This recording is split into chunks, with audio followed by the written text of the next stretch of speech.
Indonesiaku, negeri zamrud khatulistiwa dengan beragam perbedaan, bersemboyan Bhinneka Tunggal Ika dan berpegang teguh pada Pancasila. Pancasila merupakan pondasi utama bagi keberlangsungan suatu negara. Namun, masih banyak pelanggaran yang terjadi di masyarakat dikarenakan tidak mengerti apa makna Pancasila yang sebenarnya. Padahal semua sudah terangkum dalam Pancasila. Bagaimana cara menyikapi keberagaman ini dan bagaimana pula cara melestarikannya.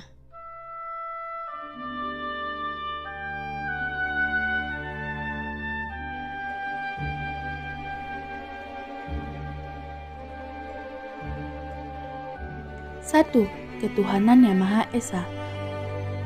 Sila ini memiliki makna kita sebagai bangsa Indonesia mengakui adanya Tuhan. Bagaimana sih penerapan sila pertama dalam kehidupan sehari-hari? Contohnya seperti mempercayai adanya Tuhan, memeluk suatu agama, dan menjalankan ibadah sesuai perintah agama. Agama juga menjadi bagian dari identitas diri. Ada 6 agama yang diakui di Indonesia, yaitu Islam, Kristen Protestan, Kristen Katolik, Hindu, Buddha, dan Konghucu. Nilai-nilai yang ada dalam Pancasila tidak boleh bertentangan dengan ajaran agama yang ada. Setiap warga negara secara individu maupun masyarakat berhak memeluk agama yang ia yakini dan mengamalkan ajaran agama tersebut. Setiap individu juga tidak boleh memaksa kelompok ataupun individu lainnya untuk ikut masuk agama yang dia anut. 2. Kemanusiaan yang adil dan beradab. Sila yang berbunyi kemanusiaan yang adil dan beradab memiliki arti seluruh manusia merupakan makhluk yang beradab dan memiliki derajat yang setara di mata Tuhan Yang Maha Esa. Oleh sebab itu, bangsa Indonesia harus mengedepankan keadilan tanpa memandang golongan. Salah satu contoh implementasi atau penerapan sila kedua Pancasila dalam kehidupan sehari-hari yaitu dengan senantiasa menjaga adab atau kesopanan, kehalusan, dan kebaikan budi pekerti kita dalam berbagai kondisi. Nah, itu tadi cara berbicara dengan orang tua dan teman di dalam telepon dengan sopan. Eits, hati-hati, sopan santun juga harus kita terapkan ketika melewati orang yang lebih tua. Oh iya, sebelum berpergian, jangan lupa berpamitan. Hal itu juga menunjukkan seseorang memiliki sopan santun.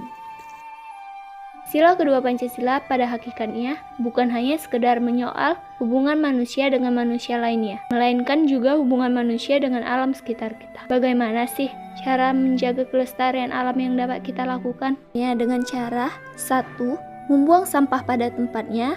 2. Menghemat sumber daya yang ada seperti listrik, air, dan lain-lain. Dan yang ketiga, dengan turut serta dalam kegiatan penghijauan. Dengan adanya nilai-nilai Pancasila tersebut, hendaknya kita perlu untuk menjaga kelestarian alam agar kita tetap nyaman dan bumi kita pun tetap lestari. 3. Persatuan Indonesia. Sila ketiga ini bermakna walaupun berbeda, masyarakat harus tetap menjunjung tinggi persatuan. Perbedaan yang dimaksud adalah latar belakang suku, ras, budaya, dan agama yang dianut. Melalui persatuan, perperangan dan perpecahan tidak akan terjadi. Perbedaan yang ada bukan harusnya dipertentangkan, melainkan untuk alasan tetap bersatu. Salah satu contoh pengamalan sila ketiga adalah bangga memakai produk dalam negeri. Contohnya adalah batik. Dengan memakai produk dalam negeri, maka kita turut memajukan perekonomian masyarakat Indonesia sekaligus sebagai wujud bahwa kita mencintai tanah air Indonesia. 4. Kerakyatan yang dipimpin oleh hikmah kebijaksanaan dalam permusyawaratan perwakilan. Nah, contoh penerapan dari sila keempat adalah menghargai pendapat orang lain.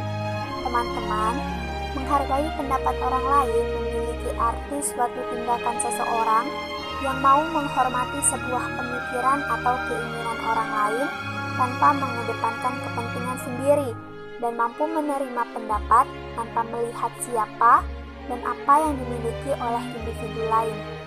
Salah satu manfaat dari menghargai pendapat orang lain adalah menjadikan hidup lebih tenang. Tenang dalam artian pikiran tidak ada yang membebani. Nah, teman-teman, menjadi seorang pemimpin tidak hanya ahli dalam menyatukan perbedaan-perbedaan, tetapi menjadi seorang pemimpin adalah bagaimana menghargai pendapat orang lain.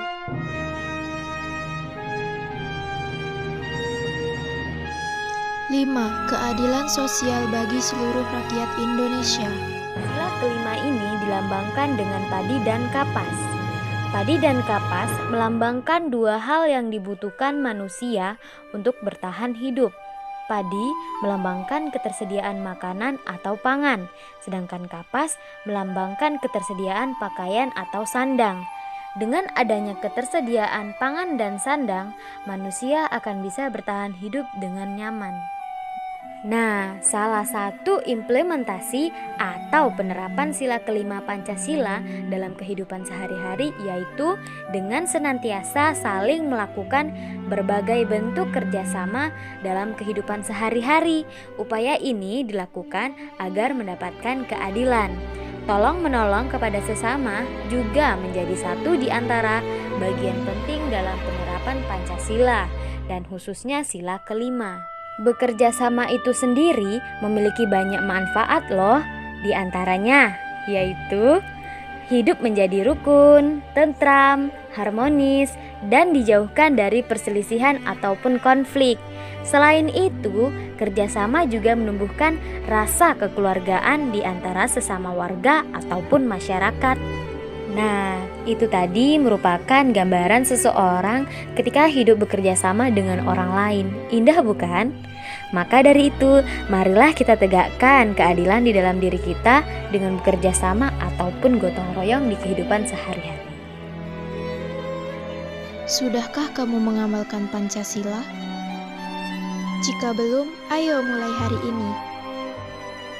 Mari tumbuhkan toleransi, menghargai sesama dan bersikap adil, melestarikan lingkungan alam, mencintai tanah air Indonesia, menghargai pendapat orang lain, dan semangat gotong royong untuk Indonesia yang lebih baik.